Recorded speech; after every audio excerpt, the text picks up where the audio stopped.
Have you ever put a belt on and just had it come off? Well, that may be because your belt tensioner is crooked. Today we're going to replace the belt tensioner on this 2012 Ford Fusion 4-cylinder. Oh no, not the swollen lug nuts.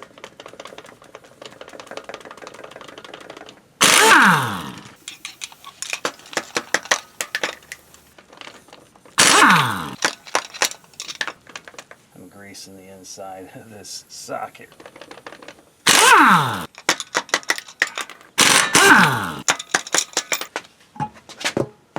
The tensioner is right here, and that's the little right there. We have to turn that to loosen the belt. Okay, there's how I have my wrench set up. Okay, over here with my left hand, I'll loosen it with my wrench and take up all the slack on this and slide it off of the water pump pulley. Because well, I can pull it off this top pulley and then it'll stay on better. Yeah, and release the tensioner. Okay, here's the new tensioner, and all it's holding it in is 2 bolts, not 3. So we'll undo these 2 bolts, pull it out, put the new one in. For this one, I'm using my swivel head.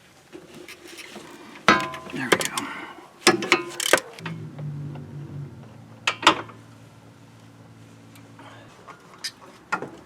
There's the old tensioner. Let's get the new one in. Can't see what I'm doing? Don't worry, I can't either. Someone tried to do this before me, I think, maybe, and cross-threaded it because it'll start. It's like there's 2 sets of threads. You can go in at one of 2 angles, but only one keeps going in. All right, the lower one is started.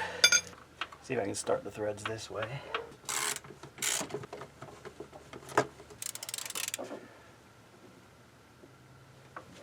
That's 2 tightened. Now let's see if we can get the belt routed again. All right, now to tighten or put the belt on.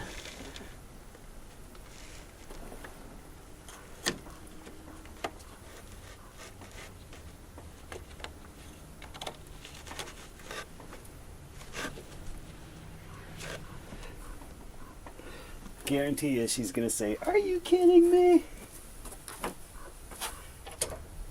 Because when we were at the dealer trying to put this belt on, that's a whole other story.